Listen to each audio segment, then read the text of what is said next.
we're back. It's the Three Wise Men, season number 3. I'm Danny Holbrook, joined by Miles Holliday and Nate Garlock. Gentlemen, we've survived 2 seasons. Here we go for number 3. Listen, and if you guys are surprised, imagine being us, all right? We're just as shocked as you guys that they keep letting us come back, they give us a show, and that people just keep watching. That's the bigger shock. I'm not sure, because we had to sneak in the back entrance. So that might tell us something right there. Yeah, they're going to learn to lock those back doors. You really hope for cold winters in Lima Land. So people keep watching this, yeah. Look, we promise you one thing. We will not peak our mics this season. It's going to be a lot of fun. Yeah, I appreciate that, Miles. Well, before we get started... So are you keeping track of lies, or am I? Okay, all right. Over there, a liometer, yeah. Make sure that if you do have questions for us, just like last year, how about this? You can send in your questions to 3wisemen@WTLW.com. Yeah, right there. As you can see, we really upgraded on our sign for... We did, yeah. So 3 Wise Men, we love getting all the correspondence from you guys, even the crazy ones. So go ahead and send them. That's where season 3's budget went. That's what I was going to say. That's our budget there. All right, guys, we've done it for the last 2 years. We're going to continue it for season 3. It's the Diamond Dave Bowen best thing we saw all week. And why break tradition? Let's start with you, Miles. Well, let's go with the summer, right? There's all kinds of great things that took place in the summer. How about Aaron Hauser, a good friend, loves the show, emailed in, says he loves the show. When's it starting up again? That was really cool. Nate Garlock and I were at the Van Wert scrimmage a couple weeks ago. Guys, the people, we love it. When you come up and say, hey, you want to talk to us, say how much you love the show. They recognize Nate. There was a swarm of people that said, that's Nate Garlock over there, and they wanted to talk to you. Nate, wasn't it great to talk to everybody? Yeah, it was so great. I loved it. I loved as Miles walked around saying, hey, there's Nate Garlock from the Three Wise Men. There he is. Yeah. And then some people decided to play along. Like, oh, yeah, we recognize him. How are you? And I had a similar experience the other day walking out of the grocery store, but the guy just wanted to see my receipt. I thought he just wanted to talk to me, and he just asked me for a receipt. So, I guess so, yeah. Danny, of course, got recognized on vacation again. It happens every summer. It's fantastic. But in all seriousness, Nate, congratulations. You got the season for WSN off to a good start, calling soccer last week by yourself. I thought you did a great job. Congratulations on that. Yeah, thanks. And great transition, because mine is I got to see high school sports last week. We got things underway, Friday Night Football. It's become a tradition over the last couple of years. We've been out at Allen East, being able to call that game Allen East. It was Kenton LCC, and then Kenton LCC, and then Kenton Allen East. It was because Allen East doesn't have their boys program anymore, so LCC filled in to play on the boys side of things. But either way, we got the sports season underway. It was so exciting to be back on high school campuses with sports and being able to call those. The crowds were great. The energy was great. That's awesome. It was a hot, humid Ohio night. Yeah. Just a perfect night for sports. A couple other things I have real quick. Lima Locos making it to the finals again. A great season by then. And then all the local athletes that committed to colleges over the summer. We had a lot of them. Carson Parker, Trevick Berkey, Don McKee. Fantastic stuff. Yeah, well, Carson actually did it a couple of years ago, but Brady. Oh, Brady Parker, definitely did, yeah. Carson's going to ODU. Attaboy, Carson. See, listen, it's week 1, guys. It's week 1. It's week 1. Yeah, we're in rare form. 2 things for me, guys. My season starts this weekend. I'll be on the call for one of the several games that we're going to discuss here in just a little bit. But for me, the biggest thing the last couple of weeks, Chris Howe from the Lima News, the top 100, man. That was you want to talk about getting the season started off right, and the enthusiasm from the Lima Land community and all the kids that were on that list, and finally doing it on 93.1 The Fan, and just having a great time. It was fantastic. Some people, happy with the picks, not happy with the picks. It just created a buzz. He did a fantastic job. Yeah, it was really fun, and it got to a point where you were waiting for it to drop on that Tuesday morning, so you could read it. And I reached out to Chris to tell him this. I thought some of the unique things. One of the reasons why we all love sports, right? It brings people together. It starts conversations. We get to talk about things.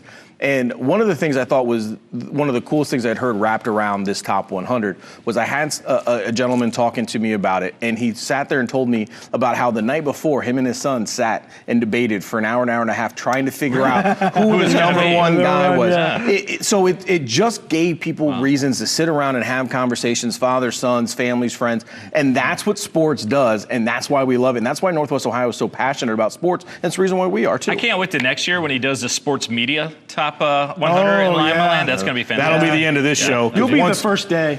As soon as Danny's not number one, he quits. We're over. I'm sure I'll be number one. But the other thing I had, guys, I told you guys this off the air. I got to do a heart walk with my wife. Now, you're saying, how can a heart walk? How can you tie it into sports? Because I got to see some Buckeyes at the heart walk. Pretty cool. Simon Frazier, former defensive end, All-American, played for the Browns, the Falcons. Got to hang out with him for a little bit, helping my wife in her brand new adventure at Ohio State. It's going to be amazing. She's got a great new job, and I'm going to get tickets. Football team. Hey, man. Yeah. So, I'm sorry. Yeah. That's what I thought. Did they give you a cool bracelet? I did. I got a cool bracelet. Yeah, I got a bag, got some fun things. Yeah. That's cool. All right, guys, let's take a look at the slate of games this weekend. Cannot wait. We are underway, and it all starts with the traditional, not the tip-off classic, it's the kickoff classic, right? Let's call it that. Pick up on that one. Maybe Lima Land will I like it. Yeah, We okay. should trademark that. I'm glad this has started already. Thursday night, the Shawnee Indians, they take on the Lima Central Catholic T-Birds. Mark Shine, Jerry Snodgrass on the call. Shawnee was 7-3 last year. Lima Central Catholic 9-1. High hopes for both squads this year. Yeah, absolutely. And, this game has become a tradition over the last 4 or 5 years. Two natural rivalries. These teams have been playing rivalry games for a very long time. They picked the football one back up. And I think people are a little maybe surprised at how close a lot of these games have been. A lot of years where everybody thought LCC was going to be a much stronger team. Shawnee found ways to win. The last Shawnee coming off an 0-10 season. They get their first win under new coach Shane Wireman at the time against LCC. LCC gets that back last year. Now here's Shawnee yet again coming into this game under new leadership with a new coach, a new look, new quarterback, and everybody thinking that this is an LCC team that has a chance to make a deep playoff run. Well, Shawnee would love to play spoiler again and get off to a good start. Well, I think it's kind of a new start, but it's not. Don't forget where Bob Olwin was last year. That's true. He was at Eaton, and who did they LCC play in the first round of the playoffs? Eaton. They got a really good path. I like their plan last year against Eaton. They were going to let them catch the short stuff and come up with tackle. They did a really good job at that. I think if you're LCC, you feel real confident knowing what Bob Olwin's going to do. Now, Bob says he's a run and shoot guy. Okay, I've covered Bob. It's more shoot than run and shoot. But if he wants to be successful this year, Isaac Meeks. With that run game, it's going to have to be a lot of run and some shoot because Isaac Meeks is a load, and I think that's how they stay in this game because we all know Shawnee very young on defense. Now they have some guys, Cam Barker, 87 tackles a year ago, but LCC, if they run the football in their power run game with Lester and White and take shots vertically, I like LCC's chances. I'm glad you mentioned Cam Barker. I think that he is going to be very, very good on the defensive side of things for Shawnee, and I'm interested to see what Brogan Rayer does. He has been sitting in that backup QB position for a long time, waiting his turn. We saw him a little bit in spurts last year after J.J. Spiker got hurt. He looked pretty good in some of those games. Now, with it all being on his arm, I'm really interested to see how he steps up when this team is going to need him. They're going to throw the ball a lot. He's going to be busy. His accuracy is going to be really important, and I'm really interested to see how that goes. I don't know if there's an offense in the area more than LCC that can put stress on you more than them because you have to worry about the power run game. You got the big arm of Brady Parker, and then the speed on the outside. All right. If you want Flores and Quatman to run by you for verticals and touchdowns, they can do that. If you don't load the box, they're just going to beat you up. This is an LCC offense that gives you a lot of problems. Yeah, that's what I'm concerned with, guys. Is I want to see LCC what their identity is going to be. And obviously, everybody wants to be balanced. Everybody would love to be 50-50. It doesn't happen. Sometimes we fall in love with the pass. Sometimes we fall in love with the run. LCC is the kind of team defensively that can get you down. And if they have to run 14 plays to win a game, they've got the horses up front to do that. And if they need 5 or 6 plays in a quick strike offense, they've got it. They're the complete team. They're just loaded. They really are. And you talk about the power run with Eddie White and Carter Lester. Everybody forgets Eddie White had a pretty big injury last year, and it really became kind of a one-man show. He's back. He's healthy. He's been looking good. He's a very powerful running back. And LCC loves to run those jet sweeps. That's another version that they run their run game off of. And that speed, and then it opens things up because they start cheating. They start bringing in. Those guys go over the top. And I seen Brady Parker a lot in the preseason, and he's looking a lot more accurate than he did last year, and that's a dangerous thing for teams. If they have injuries, though, I saw on their assistant staff coaches, Sean Thomas and Rossi Moore, just You got eligibility. Get back out there, guys. Guys, Pandora Gilboa, they go to Columbus Grove Thursday night. Randy Roberts and Miles Holliday on the call. Both these squads were 7-3 last year. Now, the significant thing about both these teams this year, they're both replacing starting quarterbacks. Right. Yeah, it's going to be really hard to tell what we're seeing. You know, last year was a great game. I was fortunate to be on that call. I was there when Pandora Gilboa was able to pick up that upset. And that was a great game from start to finish. Kind of left some people wondering what Columbus Grove was going to be. They end up losing the next two as well before we know how great their season ended up going on to be. But Pandora really used that as a momentum as well. This year, though, you know, new quarterback, freshman quarterback for Columbus Grove, transfer in quarterback for Pandora Gilboa. They have to place a lot of those playmakers for the Rockets as well. It's kind of hard to tell right now what you're going to get out of both teams. We feel like we know what we're going to see out of Columbus Grove because of Columbus Grove. They get the benefit of the doubt. They still have a ton of playmakers on both sides of the ball. For Pandora Gilboa, there's a few more question marks.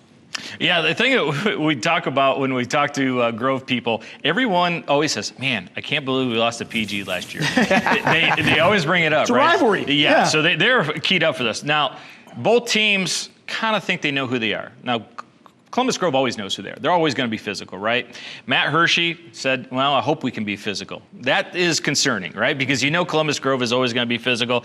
Are you going to be able to match that intensity? Look, there's going to be athletes everywhere for Grove, all right? Now, I'm not going to tell you that the cupboard is bare for PG because Brady Delaruel, the quarterback that is transferred from Findlay, he is a dude of dudes on Dude Island. I mean, he is 6'4". He's got a cannon of an arm. He's got Xander Boggs. Now, what they'd like to do at Pandora Gilboa is take free yards.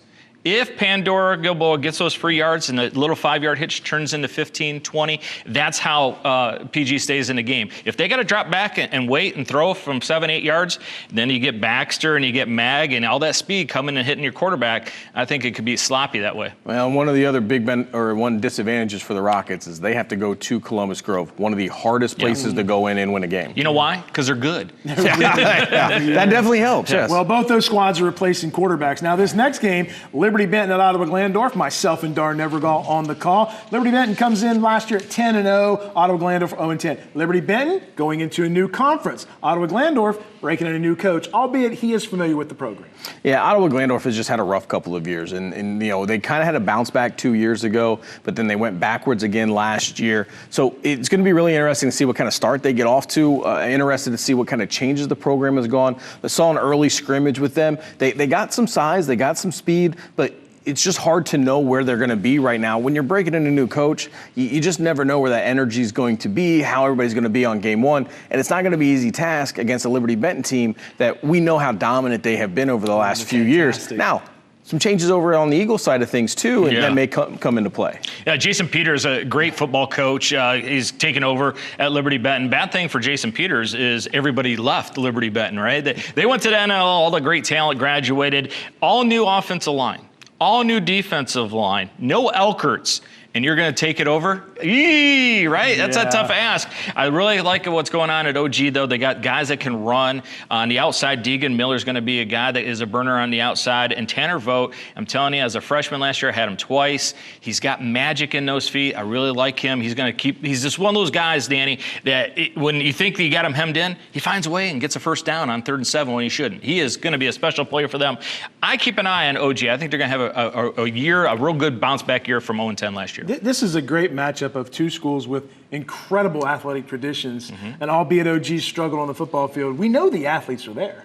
Yeah, and they win consistently in everything that they do. Right? One of the things with this Ottawa Glandorf team is the lack of success the football program's had over the last 3 or 4, combined years has been a little bit of a shock. That's not something they're used to seeing over there. And so it's one of those things where you don't expect this to last very long. After Coach Schreiner moved on, there still is a solid foundation there. Everybody knows what the expectations are at Ottawa Glandorf, and they're going to get back to their winning ways. Yeah, one last name I want to mention, Hudson Graymeyer, going to be one of the best defensive linemen in the WBL this year. Keep an eye on him for this one. Well, speaking of the WBL, it's the Midwestern Athletic Conference taking on the WBL. St. Henry goes into Salina. Garrett Seawright right. Oklahoma Jack McGuire on the call for that one. St. Henry 9-1, defending state champions. Salina 4-6. They got a big one in Cash Patrick. Well, a big thing I want to make sure we emphasize there is St. Henry is the defending state champion. They won that state championship last year. Okay. Good one, Nate. Good one. But listen, I had a chance to watch them with Miles in a scrimmage a couple of weeks ago. Listen, they're not going to get far from their identity, right? Mm-hmm. They're going to try to beat you up. They want to run the football. But it's going to be a different look this year. There is no Charlie Whirling. The defending MAC Player of the Year is gone. Good. He was real good at football, guys. I don't know if you guys knew this or not. Yep. And they are going to have to account for a lot of points, a lot of yardage. It's not going to be a plug-and-play situation over in St. Henry. And I'm really interested to see how they're going to fill that void because Charlie Whirlings don't just walk through the door every day. No, this St. Henry team, I always like teams that know their identity, and they're going to be physical, right? We're going to put our face mask on your face mask, and we're going to do it over and over again until you don't want to do it anymore, and that's what St. Henry football is. It's physicality. I like that. Now you're saying, well, how does Salina stay in this game? Well, because they got a guy that can be physical too. Yeah. Cash Patrick. If you're St. Henry, find him and say, we're going to angle that way. We're going to try it because we know they're going to run the football that way. How good is Cash Patrick? 6'6", 280. 80 pancakes. That's like you on a Saturday breakfast, I'm ready Danny. to go, baby. 80 pancakes, 56 tackles, 23 tackles for loss, 7.5 sacks, and 30 pressures on a quarterback. Dude can play football now. Come on, Columbus, Ohio State, get on the recruiting train for this guy. Yeah, let's go. They also returned to quarterback Parker Wink. He is fantastic. I like him a lot. They got Caleb Schauder on the outside at tight end, 6'5", 235. Hit him on a seam a couple times. You're going to stay in this football game. If it gets to the fourth quarter and it's close, I like Salina. You're calling the upset this early? I'm saying if it's close in the fourth quarter, I like Salina. Now listen, there's a lot of people talking about the WBL is as wide open as it has been in a long time. It's top to bottom. I think it's the best conference. And one of the teams that a lot of people are talking about that maybe could jump back up there. It was all just a few years ago. Salina surprised all of us and tied for that Western Buckeye League title. Don't be surprised with the talent that they have if they find a way to get it done. And knocking off the defending state champs in week 1 would be a great way to catapult your way through. We're not that close to Halloween, but I feel something brewing. I do. A storm of emotion for Salina. Write that one down. Can I take my mic off? I'm out of here. Write that one down. All right, guys. Friday night, Ada Bulldogs travel to Upper Side of Valley. Nate Garlock and Darren Gilbert on the call. This one, boys, is separated by 5 miles and a lot of hatred. This is a rivalry like none other. I'm fortunate enough to be on that call. The thing I'm the most excited about is every time I get to go to USV, I just get to talk to the locals. They tell me stories from you. And when you played football and all the accomplishments you had on the gridiron over there at USV. They love Danny.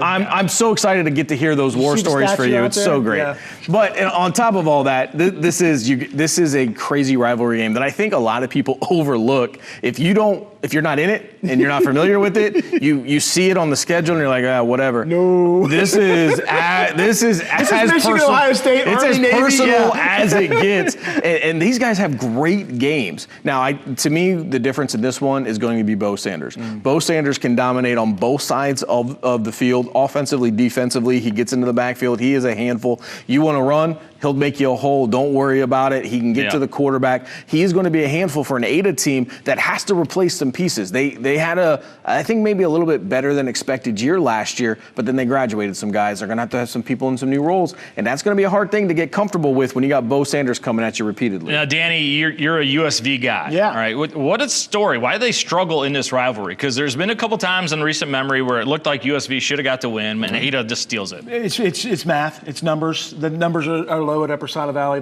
You're getting 18, 19 kids, and Ada typically somewhere around 30. And it's just numbers. And USV has really good athletes. Like last year, Ryan Roberts was a really good ball carrier. They've lost some good pieces. They've got Caden Lowry coming back to quarterback. This is a big-time matchup for Upper Side of Valley. They look forward to this because if they can get a win against an Ada squad that's going to compete in the BVC, they're going to feel real good about themselves. They're going to have to work hard because Dicer, 7 or 5 times last year, he averaged over 7 yards a carry in a game. I think he just doesn't get the ball enough there at Ada. Zolads. He's a dual-threat quarterback. Yeah, right. So here's what you do with the dual-threat quarterback. They like to run zone read, quarterback read stuff. You have your big guys like May and Lowry just sit on him. go ahead and give the ball to a running back. We're not going to let the quarterback beat us. Take the quarterback out of it. That's how you do it. And you got to love, go with Bo. Go with Bo, right? Chant it on the sidelines, go with Bo. I like USV here. That's better than the Bruins? Very much so. Also, the biggest travesty in all of this is that you played 4 years of high school football there. So your eligibility is gone because you're right. They could really use some extra bodies. NIL can get me back. Speaking of getting back, when we come back, we're going to break down all the area conferences. Chris Howe from the Lima News, David Mansell from 93.1 The Fan. They both join us. Stick around. It's going to be a good one. Interviews on the Three Wise Men are brought to you by Ultimate Outdoor. Bring resort-style living in your backyard with a luxury outdoor space by Ultimate Outdoor. It's interview time here on the Three Wise Men, and we got a couple of the best. Chris Howe from the Lima News, he of the top 100 in Lima Land, gentlemen. He's number one in my book. Yes, he is. Everybody's talking about it. And my partner from the Afternoon Huddle, Young Gravy, David Mansell. Gentlemen, how are we? I'm just glad we're finally here. The summer was long, arduous, boring, no fun, and I'm ready for Thursday to get here. It's about time. Yeah, I'm happy to get out of the fishbowl, man. Haven't been outside all summer. This is a big deal for me, guys. Well, it is time to preview the conferences all around Lima Land, but we're going to start with the big fish in the pond, the Lima Senior Spartans. Coming off an 8-2 year last year, got to replace the quarterback. We know the offense is high-flying. What's the defense going to do this year? The offense has to replace 12,000 yards, and that's where Janias Hall came in and enter a freshman quarterback who's probably going to take that gig. Eli Kerber, he's 6'3". Bill Lawrence called him everything you want in a quarterback as far as just a great student athlete. He's a kid who's got a good head on his shoulders. But Coach Houston said they still got to kind of shake off the he's a freshman thing with the team, right? And, my response to that was, well, if he goes out and throws 4 touchdowns against Pickwood, no one's going to remember he's a freshman again. But that offense is still going to be the if you can dream it and we can draw it, they can do it stuff. So look out for Nehemiah Ramsey. He might catch the ball on the outside with a bunch of guys blocking in front of him. With Kerber at quarterback, they're not going to scale back at all, maybe ease him into it? They might ease him into it because now they have the ability to run the ball. Last year they started with a Montre Davis. Love and that kid. He got a little banged up towards the end of the year, wasn't able to finish the season, but one of the reasons they are going with Kerber, too, is because one of those other options was Decaden Taylor, and Coach Lawrence said, hey, we want to throw this kid the ball. We don't want this kid throwing the ball because, guys, he's got a Division I body. This kid looks ready in his junior year. Still crazy on sides? Absolutely. Yes. Absolutely. Guys, Lima Senior, Gravy, when you look at the athletes they have, look, Bill Lawrence comes from the Mike Mock system, throwing the ball. They love to put their players in one-on-one matchups, and they usually have the best athletes. Yeah, absolutely. You talked about best athletes, obviously. And I want to go back to what you said earlier. You talked about their defense. I mean, Jaden Jones is an absolute monster. Chris got to talk to him earlier on in the summer. And also, he kind of wants to play a little bit of offense, I heard, as well.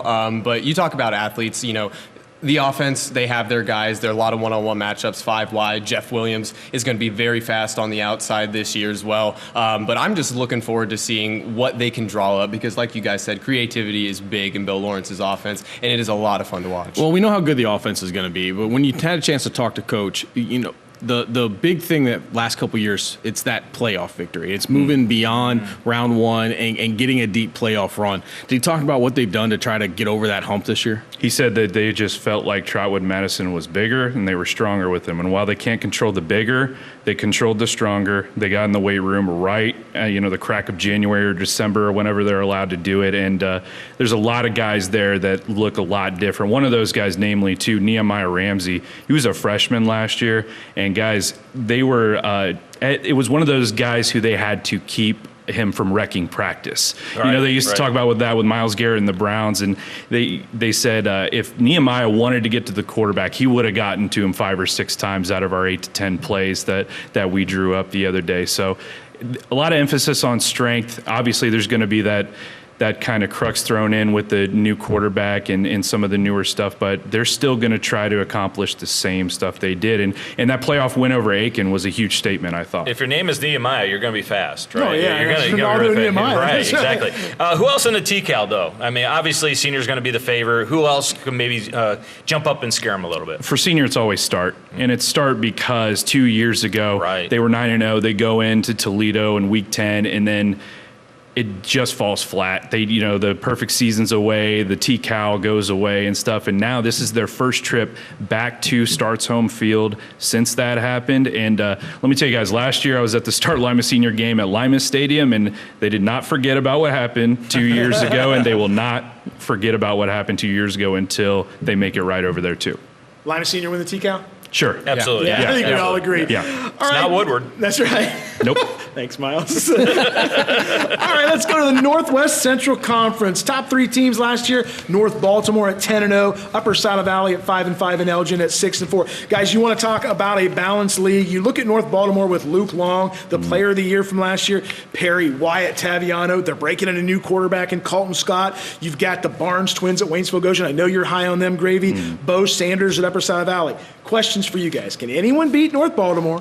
How many yards does Wyatt Taviano get? Because there's going to be a lot of them. And how many of the NWCC teams get to the playoffs? Do we want to go in order on this? Yes. One? Okay. Let's start with North Baltimore, because 10-0 for the first time since '95, their first ever NWCC title. Hats off to Greg Bishop in that group. But a couple of those kids who played a huge role in that are not there anymore. Leading wide receiver Cooper Clark, their running back Brody Walter, who was obviously their leading rusher too, and that 3,000-yard season by Luke Long. That's a hard one to replicate, no matter who you are, where you are. But he's got a couple guys back in the mix, namely Xander South, who was a 600-yard receiver last year, and Isaiah Hayden, who are probably going to step into those primary pass-catching roles. There's going to be some tests here and there, because if you look at what North Baltimore did in the weeks when they didn't play people from the NWCC, they gave up more points in those 3 games than they did in their 7 or 8, I believe it's 8 NWCC games. So the out-of-conference thing is an adjustment for sure for them. I want to go over to Perry. You talked about how many yards Wyatt Taviano is going to get. Sensational. It's going to be a lot. It's going to be a lot, no doubt. But you brought up Colton Scott. We talked to Seth Evans on the afternoon huddle on Friday, and he was very high on quarterback Colton Scott. He thinks they can really, really open up their offense, and so that Wyatt Taviano doesn't have to take all of those carries, that he's able to, rest his body and go through the entire season. You could tell by the end of the season, the hits and the carries were weighing on him a little bit, and that's just life. That's how football goes. But if Colton Scott can really open up the air game, then Wyatt Taviano can be much more productive on the ground. So I'm excited to see what Colton Scott can do. North Baltimore, though, returns a guy that completes 71% of his passes. So you got to like their chances, huh? Right, exactly. No, and I don't disagree with anything Chris said, but it is interesting to see what Perry is going to continue to build. And you mentioned the Barnes twins over at Waynesfield Goshen as well, as sophomores now with a year under their belt of varsity play, and then Trenton Farilia as well. I think there's a lot of great young athletes, and then obviously Perry with Wyatt Taviano, he is poised for a pretty big season as well. If you want to circle a couple North Baltimore games on your schedule, go weeks 3 through 5 when they're away at Perry, Elgin, and Ridgemont.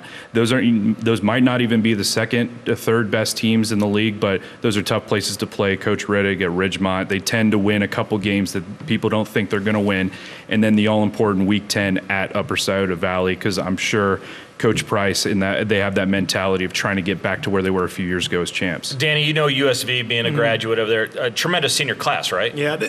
Look, Bo Sanders might be the best player in the conference going both ways. He's physical, he's big, he's strong, he's athletic. The thing I like about them is Caden Lowry is a returning quarterback. I had him last year in the 80 game, Chris. I was so impressed with him as a first-time starter. I thought he did a fantastic job. You guys know the numbers. They're never high. They're always low at USV. That's always been the issue. They're running 11 guys out there going both ways. But look, talent-wise, Coach Price does a great job. I look for them to be in the top 4. Look at them on the defensive side of the ball, too, because they returned 6 out of their 7 top tacklers off of last year's team, and those guys are important. They're going to really miss Ryan Roberts, be able to turn around, hand the ball over to him, and playing linebacker over there. But Bo Sanders, that's a guy, there's nothing he can't do. He returned an opening kick for a touchdown. He was a defensive lineman first-teamer. He was a first-teamer as a running back, wide receiver, whatever they want to call him. They just get the ball in his hands and get out of the way. They got a lot of really nice, dangerous weapons over there. It's been a few years since we've seen Waynesfield Goshen be the dominant team that they were, under Coach Wireman, but they've started to kind of move that back. In year 2 with a new coaching staff, what's that outlook looking like? When I talked to the kids over there, only one of them said it's been an adjustment, and that was Trenton Ferrelia. Because he said he's in a much bigger role before because he just used to coach, I think, wide receivers and DBs, and so it's a lot different. But Bentley Barnes, who was standing right next to him in this conversation, said, look, Coach D's been there for us since day one of our football careers. He's had his hands on this class for a long time and the classes below him because he's been an assistant for 12 years. And so this isn't unfamiliar. This is a nice spot for them to be in, especially with a nice returning quarterback and some good pieces over there. The one thing I like that they said to me when I asked about Coach Ferrelia when he got the job, administration, athletic directors, everybody in that department said to me, Danny, no one will work harder than this guy. He is relentless at working and building this program. He's been there 12 years. I think he's going to do a great job. I've talked to him several times. I've been really, really impressed. Look, he's got some big steps, some big shoes to fill. Sure. But this is a program. This sophomore class is really, really good, plus the juniors. I think they're going to be okay in the next few years. A lot of coaches say, and you hear it every year, it depends how healthy we are, right? Always. Well, definitely in this league, right? One or two key injuries, and you could have a championship team, but one key injury, all of a sudden you fall back to the middle of the pack here. Absolutely. And guys, before we move on from Waynesfield Goshen, I think we'd be remiss if we didn't say anything about Eli Zechman because so cool. He got to ring the bell the other day, completed his chemotherapy treatment, and then at the Auglaize County Fair, he set the livestock scale record because the community's rally around him continuously during his journey and his battle with cancer too. He still hopes to play at some point this season, man, and it is still an uphill climb, but that might be the biggest win for the Tigers this year. All right, gentlemen, let's go to the Northwest Conference. They don't take a backseat to anybody, fellas. Star-studded power. Columbus Grove's still the king, Chris. And they still got the killer bees, so they're still in good business, right? I mean, last year in the NWC, we saw co-defensive players of the year with Caden Folke and Brady Basinger. This year, those co-NWC defensive players of the year might come from the same team with Brady Basinger and Gavin Baxter because they put their two quickest guys on the outside, and they're going to cause havoc in every backfield. You might want to add another B to the killer bees with Bailey Mag, the sophomore. You got Baxter at 4-4 on one side, and then you got Mag on the other 4-5. How would you like to be an offensive tackle against those guys? I would. Throw the ball quick. Yeah, you got to get rid of it. You got to take that step out there, and there's no way you can do it. No. Well, and you talk about throwing the ball, but, Columbus Grove, the one thing people are going to talk about a lot, right? They're starting a freshman quarterback. Right. And no matter how good or how polished, we know freshmen are freshmen. It takes a little bit of a learning curve. But if any team in any year will not panic if they get off to a rough start or a slow start, it's Columbus Grove. They started last season 0-3, and we all know how last season ended. A lot of people wrote them right? off. They did not think they were the same team, and then they went on that run, and they just started mowing through people. So they have a little bit to give, even if they have to work through some growing pains with Pulte at quarterback. Alfred Hitchcock movie years ago, Gravy. You won't remember it. The Birds. How about the T-Birds this list. year? Yeah. They just going to swarm. Terrible. Terrible. That may be the worst transition you have ever I don't done. get that one either. Alfred who? So I worked that Alfred Hitchcock, the Birds, the T-Birds. I will add it to my I list of worked that 1,000 so hard. movies. I had that down for weeks waiting on that line. Get rid of it. Luckily for you, this is just week All one right, of the Gravy, show. can LCC knock off Columbus Grove? All right, listen, guys. All right, Hurry listen. up, I want to eat. We talked to Brady Parker. We talked to Colin Stolley and Dominic Domke when they made their commitment to He's Finley. a massive human being. He is massive, and he could Colin's squash not me. that Dominic Domke could squash me like a bug. But the thing is when we saw them, it felt like they really felt the weight of that loss to Columbus Grove last year. It felt like it obviously it means something to them, but it just meant a little bit more. You could almost see it in their eyes a little bit. Obviously, they had some kinks to work out. That final, quarter and a half of that Grove game was not the best LCC team that we saw that year. But I still think that is in the back of their heads constantly, and that is something that they have marked on their calendars. Even if Columbus Grove is, at the top of the NWC, they're still going to mark that on their calendar, whether they are, 10-0 or whatever and 0 as well, or if they are, they haven't won a game. They want to beat Columbus Grove. Well, and here's the thing about this LCC, especially these seniors. I could be wrong, but if it is, it's only one. But I don't think that this group of seniors have ever defeated Columbus Grove. Oh, no. I don't think they have. Yeah. So that is something that I know gets talked about a lot within the program, within the coaches, within the kids. They know that is a program that they want to knock off, and that's a goal of theirs. They have a lot of goals. This is a very talented senior-led team for LCC, and they got a lot of playmakers all over the place. We talk about a lot of them. Brady Parker, Don McKee get a lot of that attention. Both those guys just signed to go play Division II football up in Findlay, right? But one guy who I know we talk about, but I still think gets underrated is Michael Quatman.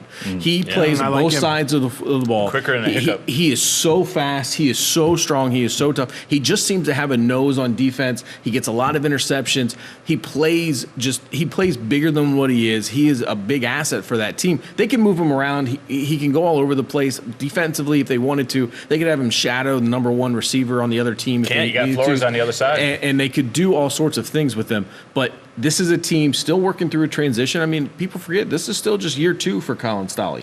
And even though he's got a lot of years where he shadowed Coach Paulty, it's different when you're the guy. But I really feel like this LCC team and the people around him think that this is the year. If they're going to do something, if they're going to finally knock off Columbus Grove, if they're going to make a deep run in the playoffs, this has got to be the year for them. They have the pieces. But, man, it is not going to be an easy task because we talk about the NWC, and we won't necessarily get into this right now, but also Division 6 is an absolute murder row of teams once you hit tournament time. Nate's looking at my paper. Let me ask you guys this. We've talked about Grove. We've talked about LCC. It's almost like Bluffton's kind of sitting out there just doing their thing. But, look, they got Chris's number one player in the top 100, maybe the best quarterback in Northwest Ohio. They got Lovell in the backfield, who would have been a 1,000-yard runner if he wasn't hurt last year. You got Mason Shank, a dominant offensive lineman. You got a seasoned coach in Jeff Richardson. They got all the pieces, guys. Can they get in the mix? They still have Grovitis too, though, right? They got to find a way to get by Columbus Grove also. And that's one of the things. Now, listen, I love Coach Richards. We've had him and some players here on the show. He's a great they're a great guy. But, you start listening to some people, in the community and in the area and in the conference, there starts to be that whisper of, but can they win the big one? Mm-hmm. Can they win the big one? And we saw not being able to get past Columbus Grove, not be able to get outside of the first round of the playoffs. This is a really talented team as well. Like you said, Chris is number one player in the area and a very well-deserved by Tate. But, man, they're also a team that feels like if they're going to do something, this has got to be the year, too. Are we forgetting Allen East? No, we're not. I was going to go to Gravy next, Because I love that team. I think they have talent everywhere. Yeah, I'm going to see them week 1 against Perry. It's going to be a super exciting game, and I'm really interested to see what this offense will do because it can be a very well thought out dual threat offense. They've got Miles McDormand, who is an elite rusher, and then we all know what Shane Wireman does on the offensive side of the ball. They've got Keegan Jones in at quarterback, plenty of playmakers on the edge as well. So it's going to be an interesting season for Allen East because I think if they can balance out the run and the pass game to a point where Miles McDormand is still getting a lot of genuine carries, I think that Allen East is probably going to upset somebody. I don't know if it's going to be they give LCC their first loss or if they give, maybe it is Columbus Grove their first loss, but they're going to be extremely sneaky, and if you discount them, I think it will not be to your benefit. And don't sleep on Fort Laramie, right? The 1-2 connection with Tanner Eilerman and Tanner Heckman it was one of the most dynamic last year. Now, the problem was Tanner Heckman had a lot of problems with turnovers. He led the league in interceptions with 14, but that's kind of a guy that we're going to talk about down the road. A similar trajectory. Mark Kirkendall went from 16 as a freshman to 4 in his sophomore year. So the development. Now we know who Danny's going to look. Yeah, well, I still got the shirt. hey, back to Bluffton just for a minute because 3 of their most important games come on their home field: Allen East, Columbus Grove, and LCC. They get to play all those games at home. So. That's a really important piece to the puzzle. I wish the press box was a little bit bigger for us because if it's raining, we might have to do it outside. I love it, but sometimes when it's raining, it's not that too fun. But they're also part of that group. They're going to still be in Division 5. Yeah. And Liberty Center no longer in Division 5. And so that's kind of a big win if you're Bluffton going down the road in the playoffs, too. Nobody wants to see Liberty Center. No one ever. No. Real quick about Allen East before we move on, just because I don't think that it can be overstated enough what Coach Wireman can bring to that program. Yeah. I had a front row seat to what he did with Shawnee. Shawnee had a lot of struggles coming off of a playoff run with Coach Cooper, and then they went backwards for a while, culminating in an 0-10 season. Coach Wireman comes in, and it did not take him long to take an 0-10 team to what he did last year with them, where they made it to the second round of the playoffs, a very competitive team in a very tough Western Buckeye League at a school that doesn't have a lot of tradition and went behind with football. He gets to go to a program now that's in a lot better place than that Shawnee program was when he took over. Do not be surprised if he turns Allen East around very quickly and maybe go back up towards the top of the NWC where they were not that long ago. He can do, and if you guys remember the first win he got at LCC, at Shawnee, after an 0-10 season, he knocked off LCC, so he knows how to coach against them too. Yeah. So Nate likes the guy that his son played for, and they threw the ball to him a lot. Yeah. Good job. Yeah, good coach. I worked with Matt with Shane for years. He's a good guy. And just to close the book on Coach Wireman's new move over there, too, I know he loves to pass the ball, and he's got all the weapons in the world. But 2 years ago, we talked about Trent Barraza. Last year, I put Braxton Leith in front of you guys, and turned out to be pretty awesomely right on that one. He was okay. And He's all right. This year, I know he loves to throw the ball around, man, but if he's not giving the ball off enough to Miles McDormand, we might have to send him a friendly note because the kid is a monster. Chris letting us know he's smarter. Not on purpose. Is that on your bingo card? All right, let's go to the mighty Mac. This is how screwed up our world is, guys. My first bulletin point on my notes, will Marion Local regain dominance? This is a program that's won 11 out of 13 state titles. They won the league last year. Their only loss was to the state champions, and I'm asking, will they regain dominance? I believe they will.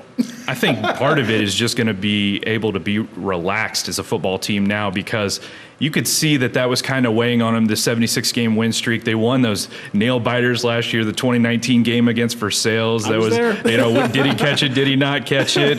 Do we need replay in high school all of a sudden? The answer is no, by the way. But when you have the backfield back, you have Brennan Hess, who was the second best passer in the MAC. You have Ben Meyer, who rushed for 10 touchdowns and 500 yards too. That's a heck of a place to start because we know how well they teach their guys in the trenches there, so they're going to be well protected. They're going to be a little bit wiser back behind center too. That kid was just a freshman last year, and that's a rough spot to take over, especially with how great Justin Knopf was. Well, and how about this with the extra motivation?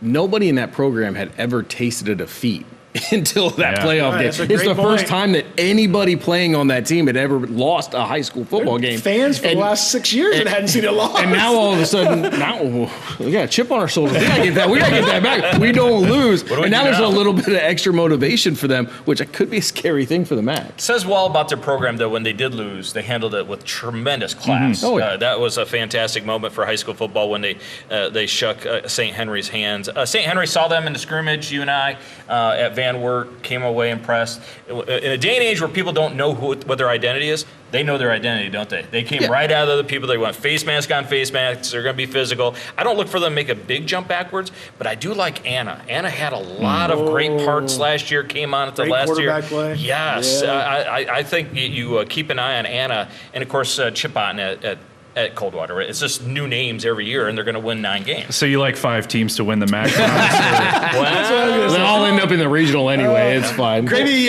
St. Henry's on top now. They took down the Giant last year. They win the state title. Different role for the Redskins. Yeah, it is a little bit different to be on top, and you kind of are the hunted now. I feel like, everybody in the MAC was always the hunter for the longest time. Now St. Henry is finally hunted here. But I feel like, and Miles already mentions that it's the fact that, 5 teams could win the MAC. It's just they have teams like Anna, Coldwater, Minster, New Bremen took it to Marion Local last year. Versailles made it very close. A lot of these teams can just mix it up. It doesn't have to be a conference championship, but they could knock off, like we saw. Marion Local got very close a couple of times during the regular season. St. Henry did fall once in the regular season as well, too, Marion Local. So I'm actually more interested in seeing what Minster and New Bremen, Fort Recovery and Versailles, what they can do to kind of mix things up to make things more interesting for us, you know? They're going to shift Landon Schwartz from wide receiver to quarterback, and they're going to keep that emphasis on running the ball. And I'm going to tell you why, because across the board on that O-line, 260, 265, 260, 260, Love and it. 230, and they're all between 6'1" and 6'4". Just get behind those guys and run. How'd the kid with 230 get on that line? I don't know, but I want to know what it's like to be 230 and feel small, though. Right, That's a really interesting spot to be in. A side note also, though, I am rooting for Parkway.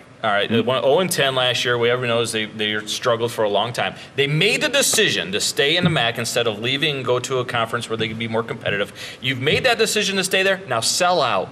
Be as good as you possibly can. Show everybody you made that decision to stay in the MAC because you want to be a legitimate football program. Go do it, Parkway. And in that same breath, St. John's as well. They've made a couple of changes. They moved Charlie Young to running back. They're going to have Drew Martson as quarterback. You can tell that they're trying to make some changes here. It felt a little bit stale, like they just couldn't quite excite themselves to, you know. Numbers are a problem. It is And obviously health. They gotta stay healthy. There was a lot of injuries as well. A lot of guys were, getting put in spots that they maybe weren't ready to be in or just weren't quite fit to be in, I guess you would say. But the fact that they're obviously trying to find some sort of juice, trying to find something different to excite the fans, I think is also very important. Guys, let's look at the Western Buckeye League, and it's been a while since I've said this. Typically we say the MAC is the best league from top to bottom. And I feel, just my opinion, the Western Buckeye League is at the top of the heap right now. When you look at the star power, Salina with Cash Patrick, Van Wert with Crummy and Kelly and Cowan, Elida with Joan and Snyder, Ottawa Glandorf has a new coach, Kenton Xavier Gammon, a D1 prospect, Wapak with Darren Hauser, a brand new quarterback, Shawnee, Isaac Meeks is going to run the ball, and Taylor Compton over at St. Mary's. I mean, you just look at the great players in that league. Wapak is still king. Can Van Wert challenge? They're a year older. And there's a new quarterback in Bath. Daniel Cole takes the reins. And how about Darren Hauser making the natural transition from center to quarterback? The one you always see every day. Amazing. Yeah, and Coach Moore, he joked about it with me, and he said, I think he's pretty familiar with the spot to stand on the field, so that's a good place to start. But that kid is.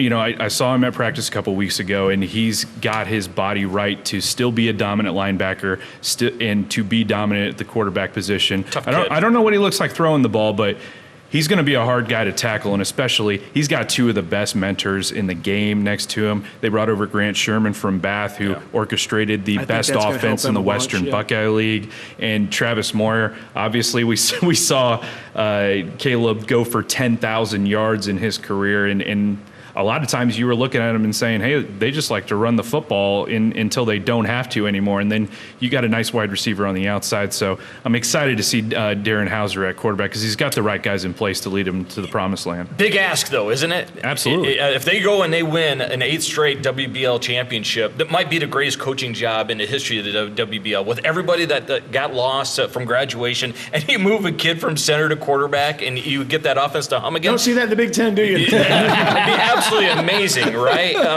But I think we're all sleeping on a little bit that we haven't mentioned yet, and I thought we would. Van Wert. Who is more talented than Van Wert in the WBL? That was the question. Is Van Wert taking a step up? Listen, we saw them at the scrimmage, and there were throws that Zach Crummy made that they were incredible. You watch him, and you're like, wait, hold on. Yeah. The quarterback. I don't want him to be a college tight end. I want him to be a college quarterback. The quarterback, I agree with the starting DN, but he's a Division I tight end prospect, and he made it look easy. There were times where it didn't look like he was even stepping into his throws, and he was dropping them on a dime.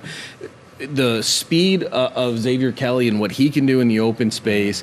They still have Micah Cowan. I mean, he's kind of like the lost receiver. All he did was go for 1,000 yards. On the other side. That's right. These guys have so much talent on the offensive side of things, and defensively, I thought they looked really good as well. they are going to be a problem for it. They're a little bit undersized, maybe at the line, and in the WBL that can be a problem. We know how tough they are. 240. But 240. He's 260. When did you see him at 240? A seventh? And he's a starting DN, so he don't mind taking a hit or delivering one. But this Van Wert team, they're poised. They're going to be a real problem Would for you teams guys in agree WBL. that Van Wert, maybe on the offensive side of the ball, has the most talent in the league? Absolutely. I do. Yes, without Nate and I were at the scrimmage, and it was a 4-way scrimmage. So we're sitting by St. Henry people, and they're watching one half of the field, and we're watching the other side of the field. And Xavier Kelly makes a catch, one-handed behind him. It's on social media. Go find it. Crazy. It's unbelievable. And then accelerates through everybody as he's making that one-handed catch. And I go, oh! And the St. Henry people were like, what is wrong with this guy? You missed it last week. We got to spend some time with Ernie at the dealership. Sure did. His dad, great guy. You know the program. What's the word on Mike account? He's okay? He played in the Crestview scrimmage. Obviously, he was wearing kind of that bulky knee brace, and he took a fall or two in that scrimmage. But they're going to need that guy. I mean, he was like the fifth guy you guys mentioned you're being excited about too, and that's how deep they are and talented at those skill position players. He caught 1,000 yards worth of receiving last year. He led the WBL in interceptions. So whenever the ball goes up, I just expect him to come down with Absolutely. it. And then that's the kid that's going to be a real big key, because those numbers are a little bit, into the 40s and probably a little bit under where Coach Recker and that program would like to be. So a lot of two-way kids, but a lot of kids who are very capable of being advantages on both sides of the ball. I want to talk about Bath real quickly. Coming off of the best year that I think any of us can remember them having in a very, very long time. They then lose their head coach. He takes a job. Or did they? But then, wait a minute. We get him back again. right? Yeah. They get him back. So they got a little bit of a late start getting things going. But I had a chance to watch their scrimmage against LCC last week. And I'll tell you what, they looked so much better than I thought they were going to. Good. Running that 4-5 out, they were giving LCC a lot of issues with that. And Daniel Cole at quarterback, he is going to He's run, camped a lot and he this is summer. going to rack up a lot of yards. He looks really good. He really does. does. And they also have to replace, Mikey Hale back there in the backfield, right? They're doing it with a sophomore, Braden Mayer. You know that kid. And I know that kid, and I know that kid is fast. And he showed that speed in that scrimmage. And there was a lot of holes and a lot of spacing that they created with that new offense that they're going to run over there. And listen, I don't know that they're going to fall back as much as people think they're going to. All right, I got a couple other thoughts. All right, OG not going to go 0-10 this year. No, absolutely Coach not. Kaufman's going to do a good job over there. They got the Tanner Vogt kid that started at freshman at quarterback last year. He's got magic into his feet. Deegan Miller on the outside. They're going to score some points. Keep an eye. Tough first opener. Liberty Benton. Liberty Benton, who's also a brand new coach. Yep. A lot of replacements that they have to take care of there. But we've all forgotten. There's one team that ran the ball for over 300 yards a game last year. Right. They got Somehow we 3/5 just don't talk about them. 3/5 of their right? offensive line coming back, and when it gets to be cold weather, bad weather, they're going to still move the football, and that's St. Mary's. Watch out. I think it's also important to point out that Shawnee still does have athletes. I mean, Isaac Meeks is an absolute unit. He is going to be a great linebacker. I hope he gets a lot more carries this year as well. But I'm interested to see what Brogan Rayer can do. I got to see him in the Thursday game of Week 1 last year when J.J. Spiker went down with a little bit of an injury on that last drive. And Brogan got him very close to scoring on that final drive and actually beating LCC. He seemed like he had the tools. It just needed it seemed like he needed more reps. And so now that J.J. Spiker is gone, I'm very excited just to see what he can do. Wait. I'm being told in my ear. Oh, Nick wants us to talk about the Elida Bulldogs. Jonas Spiker.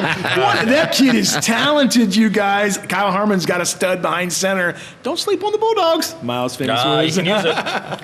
I just think they're going to miss Cam Kaufman a little bit in the backfield and kind of at that linebacker position. But the good news is they have two of the best linebackers in the area, in Blake Holler and Shane Goebel coming back. Now, a lot of the success on that side of the ball was predicated to Parker Krim because He was kinda good. He is very, very good at football. This is breaking news. If you guys want to play the news bet or whatever, but being behind him, it made life a lot easier for those guys, and being on the offensive line as well. The development of some of those weapons are the things that are going to have to really pan out for him. Dalton Schaefer, Darian Jones, those guys at the slot receiver position, and some of those, Larry Smith maybe on the outside, is love Larry the Smith. development of those guys and the chemistry with Jonas Snyder too is going to be very key for the Bulldogs. Let me ask the panel here. You look at Kenton and Xavier Gammon. I think, I got to cover him last year. Kid is ultra talented. He's got a year under his belt. it was never offense last year. It was always defense. They just gave up something. Now, these are really good linebackers, and Gary Phipps and the guys that were making tackles, they just couldn't stop anybody. Where's Kenton end up, Chris? The last 2 years, a Kenton player has led the WBL in tackles, and it's been two different guys who are back again this year, Gary Phipps and Jaden Mustaine. And that's where you got to begin, right? Because Kenton, they're always going to score. The question has always been, will they get a stop? And sometimes they only need like 2 stops to win because they have the capabilities to put up 60-plus points. I mean, go back to Xavier Gammon's first career start. He has 600 all-purpose yards. I mean, he throws for 500, he runs for 100, and talk about a way to make a first impression. I think he did that pretty well. Some of those guys on the outside, the Maddox McFarlands, the Maddox Hommels, the Gavin Sealscott and stuff, that's got to translate to success in the secondary because those linebackers can't do it all by themselves. And that's Coach Fackler's side of the ball. We know he knows what he's doing. Sure. It's just all a matter of kind of getting that system in place and getting those kids to buy into the defensive side of the ball. Shows you how deep the league is when we haven't even brought up Cash Patrick at Salina yet. It might be the best player in the whole league. And one of them that probably flew the most under the radar last year. I mean, he was only an honorable mention in the league, which, 6'6", Come on, coaches. in the numbers too. I mean, I might have to show up to the WBL coaches meeting this year because when you got 80 pancake blocks, you're creeping up on 10 sacks on defense, and you don't give up a single sack on the offensive line the entire year from your defender, at least.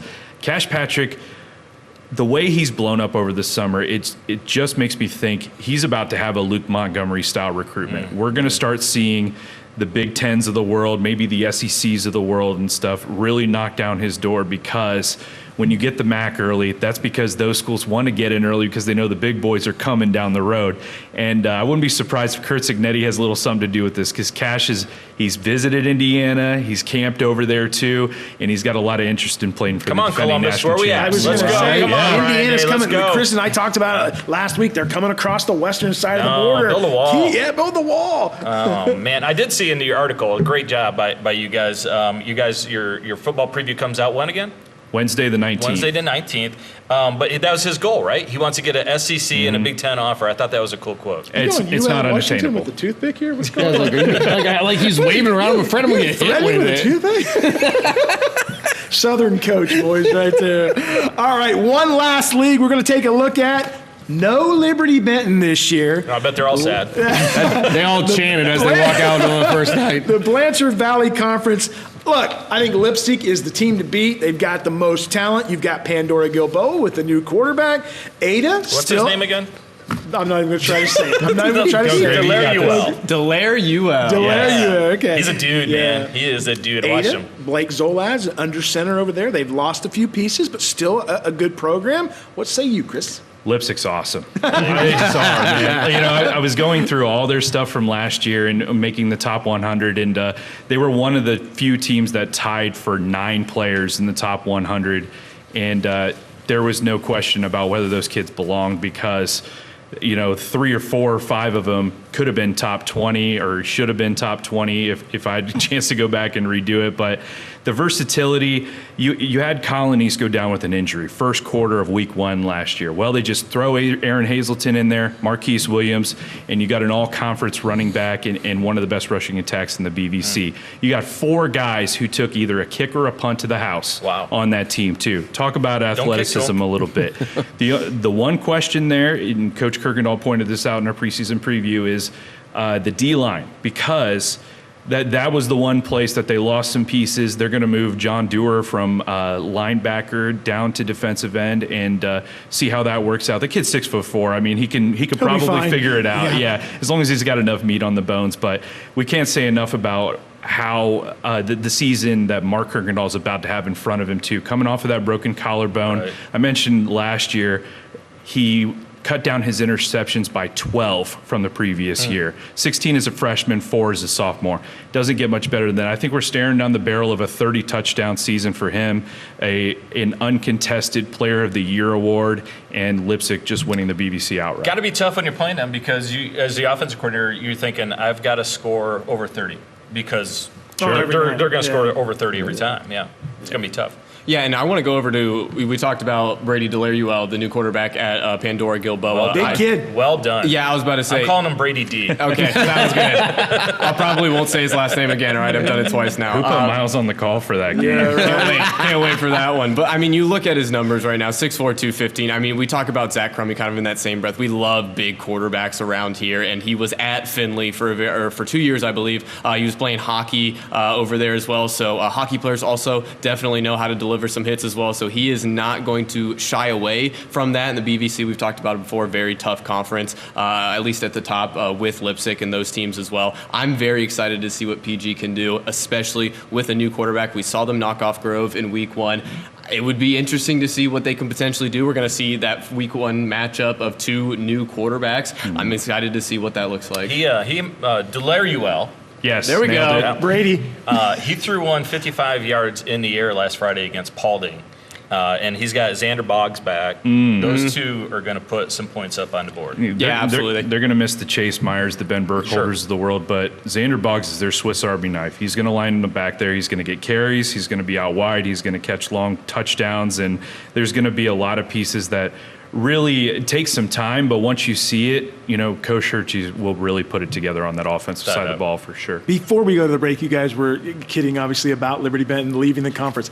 We weren't kidding. It actually happened. No, it did happen. It wasn't a joke. They left. They're not in there. That wasn't AI. Yeah, they're really gone. Danny, it wasn't a joke. Season 3 is about to end. No, seriously. No. I know they left the conference. Yeah, it's not a ask joke. you guys buddy. how you think we they're weren't gonna do joking it about that. in We were their telling you new the facts. league. In their new league. I think it's going to be growing pains the first year, not just because it's the NLL. Yeah, Nate. They graduated so much. they did, yeah. I mean, that was once in a lifetime type class.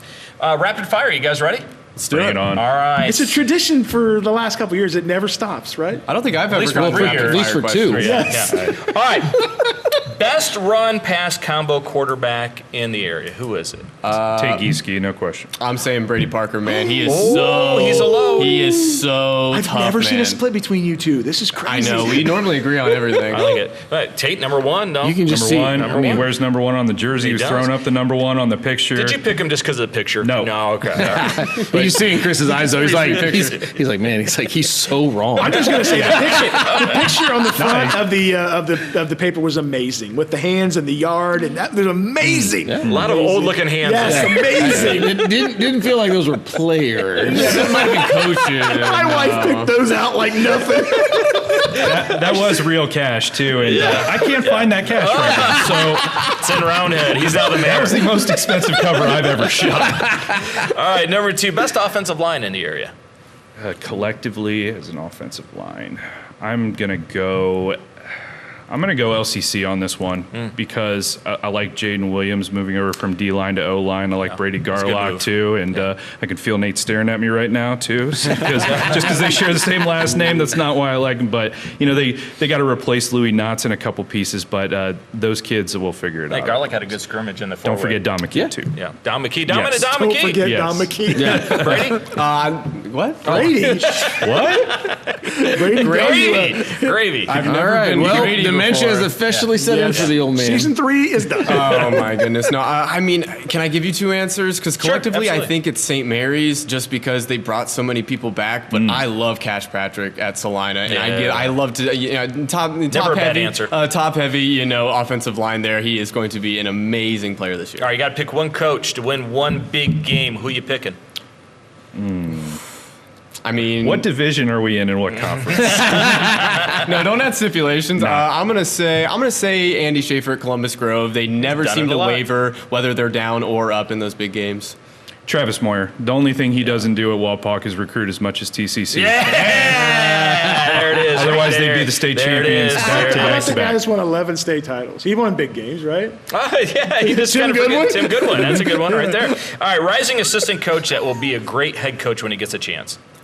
This is kind of a freebie because we've been talking about Grant Sherman being a head coach pretty soon. And I know there was kind of some discussions there about him maybe getting a head coaching position, and it didn't work out. But guys, when you look at a lot of these coaches, Kyle Harmon came from Wapak. Spencer Wells came from Wapak at Fort Laramie. There really is Sean Houston came from Kenton. Exactly. And so there's a tree there, and I think Grant Sherman is the next guy up on that tree. Well, Miles, you and I talked about this before. Bryce Crea over at Van Wert. If we can see some real offensive development from, I mean, he's got all the weapons. If he can prove that this team can be exactly what we think it will be, I mean, I would give him a chance for sure. I'd hire them both. Last one for you guys.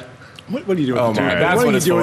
I knew it was a prop for a prop. I knew it was a bit, Nate. I knew it. I mean, you guys can answer this. Yeah. Who's the toughest dude in the area? Oh, my God. The guy that you don't want to tangle with. Who is it? In the saloon? In the square at noon. At high noon?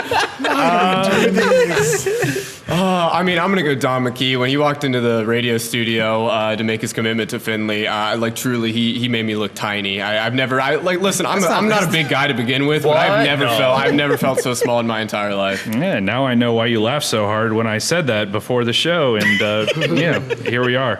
I'm going to go with one that we haven't talked about yet, and that's Terriez Jefferson on the offensive line at Lima Senior too. Okay. I stood across from him, interviewed him too, and I was small. I was very small, and for guys who don't know, I'm over 6 feet and I'm over 200 pounds. Like, this kid is an absolute beast.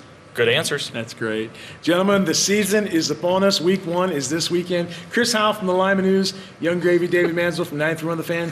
Guys, thank you so much. Appreciate it. Going back to the fishbowl. Hope you guys make it all the way through season 3. Doesn't look good. It's going down the drain.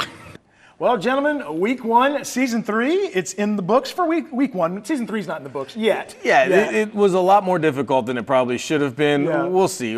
Basically, we show up to record. If they let us in, we know we still got a show. They put some games in front of us. We talk about them. It's a lot of fun. Hey, it's the best time of year, right? And hopefully we get to do week 2. Yeah, we'll see you next week, Lyman. You've been watching The Three Wise Men.